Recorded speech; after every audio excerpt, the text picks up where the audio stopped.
Hello po, magandang gabi, magandang umaga ha. Nasaan panig man tayo ng mundo? Magandang tanghali. Ayan po. Ngayon umaga na talaga, no? February 24. Ayan. Tingnan nga natin ang ating reading for today. Meron tayo ditong Queen of Swords. Palaban. Wow. Check na natin ang aga ha. Mukhang may sago pa ang nagaganap dito ha. Ayan, pasensya na kayo ha. Lumaga na naman ang ating reading. Nakatulog ako. And ito ay baliktad. Ayan. So meron tayong the hangman. Nakahang. Pero nakabitin. Hindi alam bakit. Ayan po, sa lahat po na may gusto mag-order ng ating mga Charan bracelet po ha. Mag-message na po kayo sa akin. Ayan. Libre po ang inquiry ha. Pwede po kayo magtanong. Ayan po. At ulitin ko po ha, ang ginagawa po nating reading ay general reading po. Maaring hindi kayo makaresonate. At kung hindi po kayo makaresonate, huwag po kayong magalit ha. And meron tayong King of Pentacles. Ayan po. Ito po ay general reading po. Okay.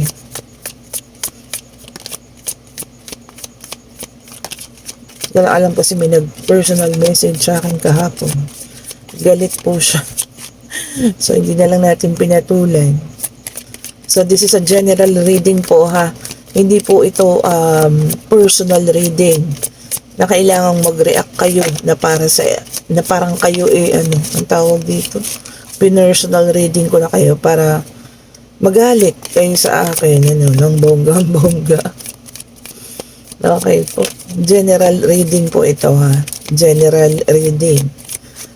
Kung makaresonate kayo ng bonggang-bongga, ayan, sana po ay magpasalamat na lang, mag-thank you at nakuha ko ang energy ninyo.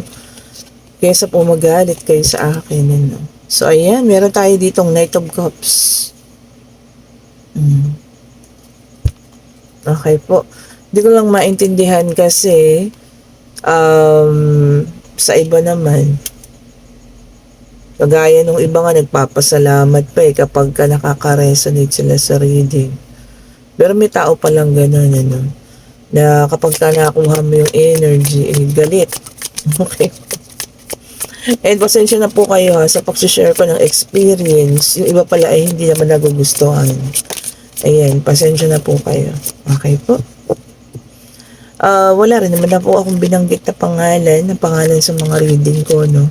Para pagbintangan ako na isinasa publiko ko yung relasyon niya or anything, hindi ko naman po sinabing ito ay para sa iyo, sa kanya. Di ba? Kaya po lagi kong sinasabi, this is a general reading po. Isinasa publiko ko po ang kanyang love story. My goodness. Pero wala po akong sinasabing mga pangalan dito ha. Okay. And meron tayo ditong The Emperor. Ayan. Ang ganda ng kanyang kasuotan. Ang ganda. Ulitin ko lang po ha. This is a general reading. Kung nakaresonate kayo at buong buo na talagang para sa inyo ang na-reading ko po. Hindi ko man ito sinadya or maaaring nakuha ko talaga yun pong energy nyo po ng mga oras na ito. Okay po. Kuhanin ko lang itong nahulog. Medyo malayo. Ayan, okay na po. And meron tayo ditong 5 of Wands. Kaguluhan, pag-aaway. Bakit kaya? Check pa nga natin. Okay, check. Alam niyo, napaka-energetic ng mga baraha ha. Talunan ng talunan. Ako ba, mga excited din At meron tayo ditong 5 of Pentacles.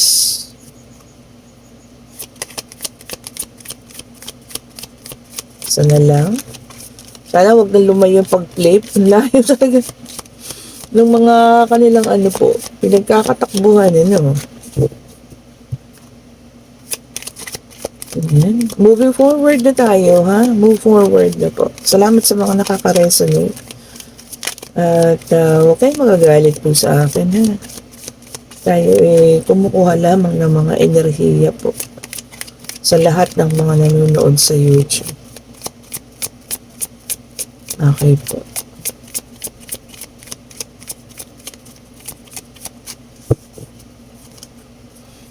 Wala po tayong binabanggit na pangalan. Kaya huwag niyo po akong sasabihin ng cyber libel.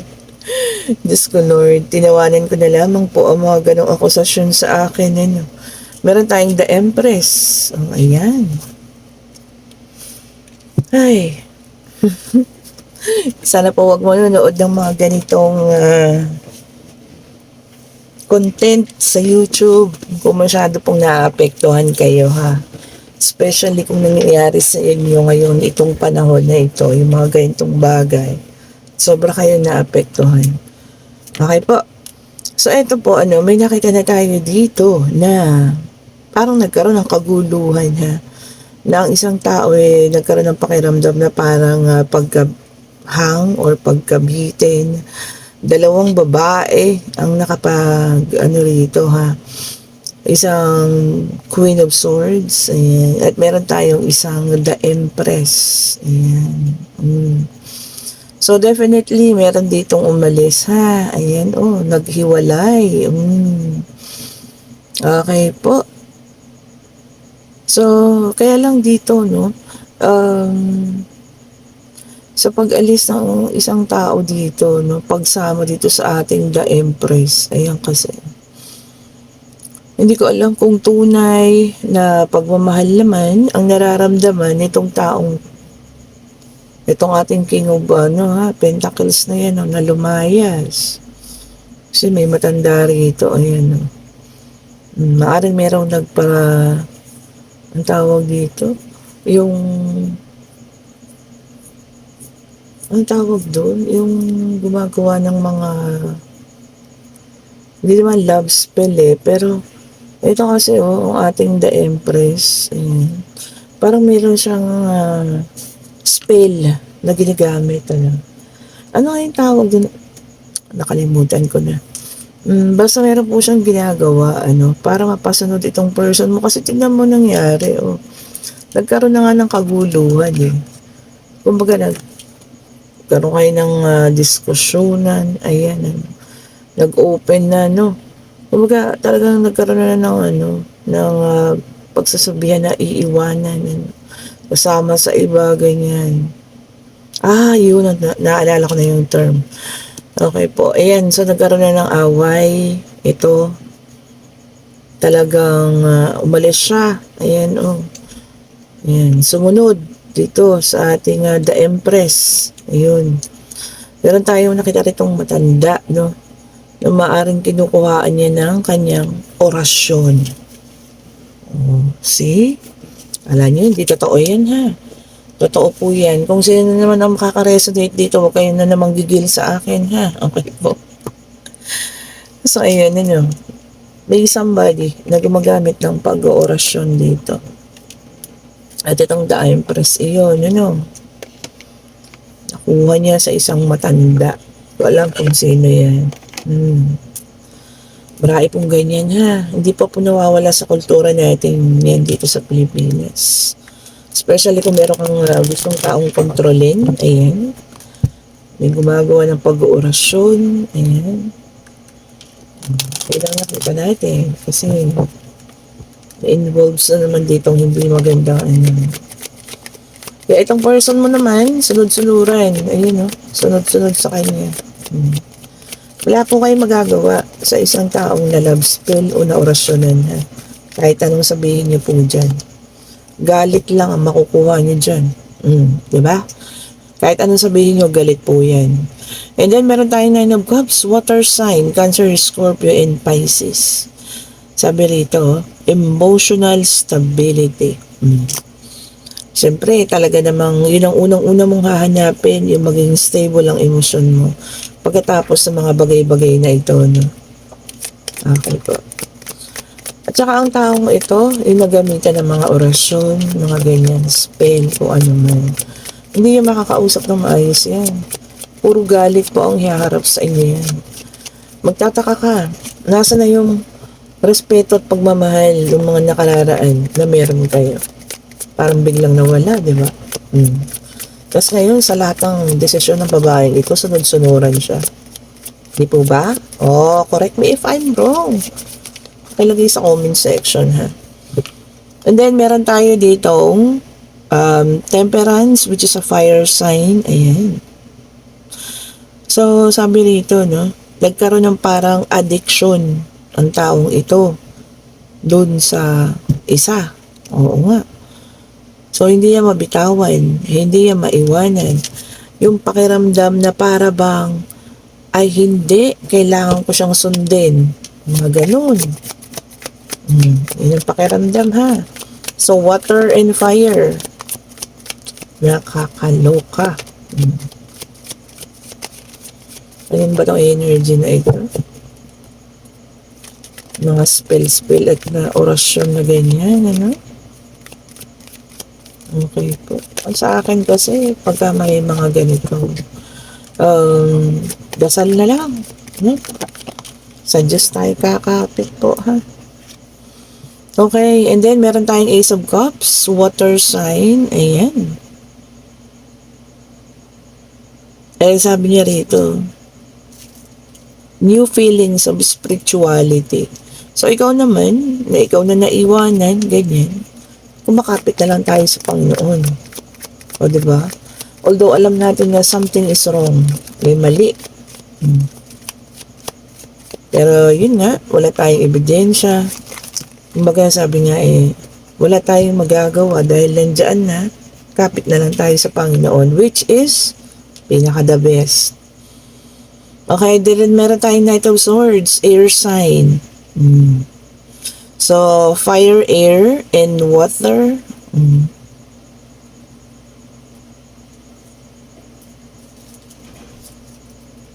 Oh, sabi rito, truth seeking, paghahanap ng katotohanan. Okay, so kung ikaw ngayon nagdududa ka pa, bakit ano nangyari, ganito, gano'n, hinahanap mo pa yung kasagutan sa iyong katanungan. Ayun na po, orasyon, love spell, kung ano man ang gusto niyong itawag.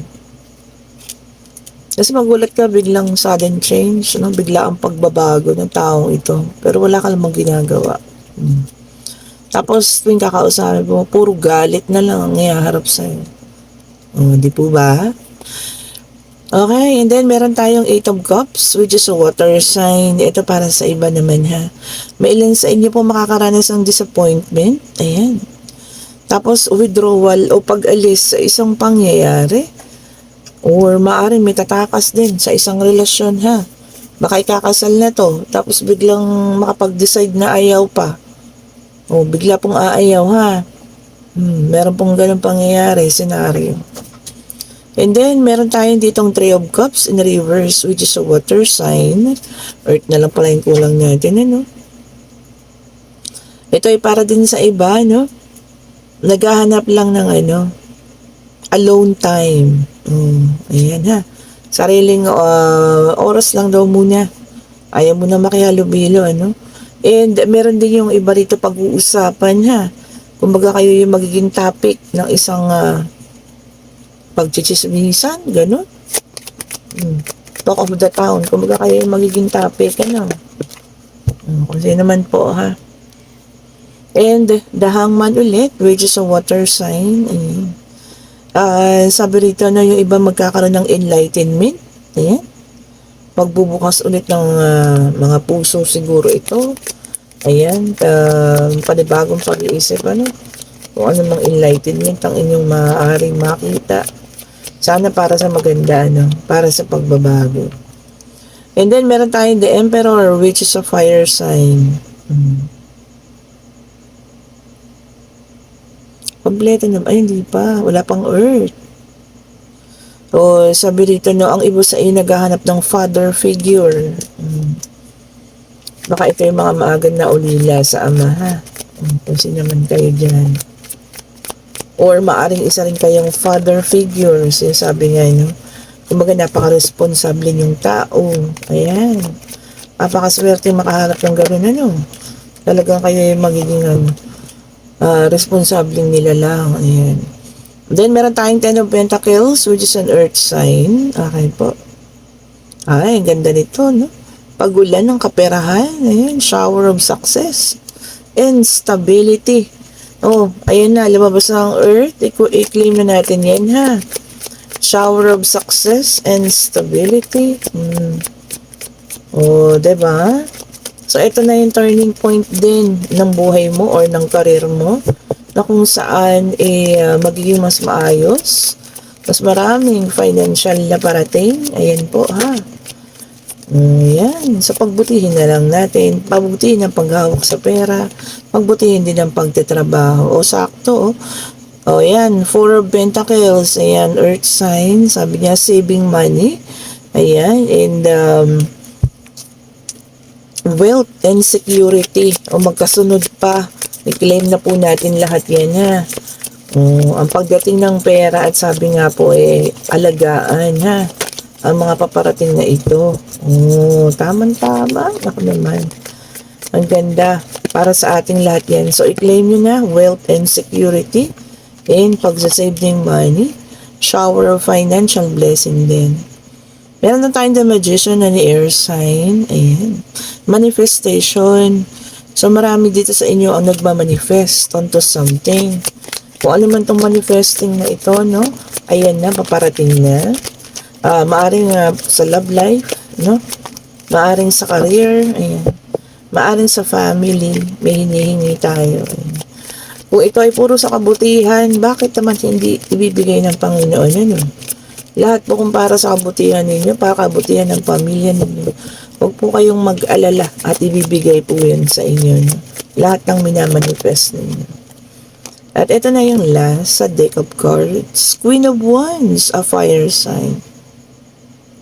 Yung iba sa inyo daw magkakaroon ng confidence. Ayan. And magkakaroon ng focus and magiging independent. Focus siguro sa financial. Pwede rin namang sa love life. Ano? Ayan. And kumbaga mas magiging independent ka ng tao. Diba? Mas okay naman yun. Maging independent tayo, no? Kaysa yung lagi tayo nakadepende sa mga tao po. Okay, and this is an oracle card. Ayan. Tignan natin kung ano ibibigay ngayon ng ating oracle card. Ayun na. Relaxed energy. Ayan. Siguro kasi, nakapag-relax tayo nitong nakaraang, kasi Monday na ngayon, ano, basically. So, ayan, para tayong na-energized.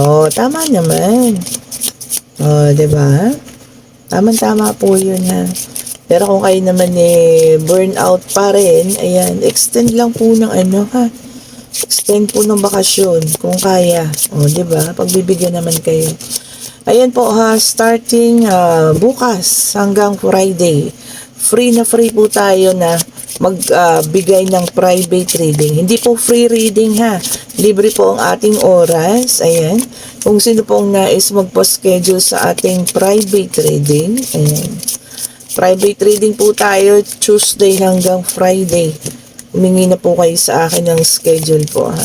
Meron na nang pa-schedule ng Martes. Ayan. Hopefully madagdagan pa tayo hanggang Friday po. Ayan. Private reading po, ha. Magpa-schedule na.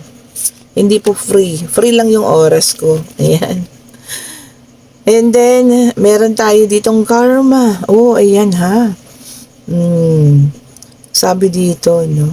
Everything or anything na ginawa sa'yo or ginawa mo, ayan, pabalik na para sa'yo. Okay po.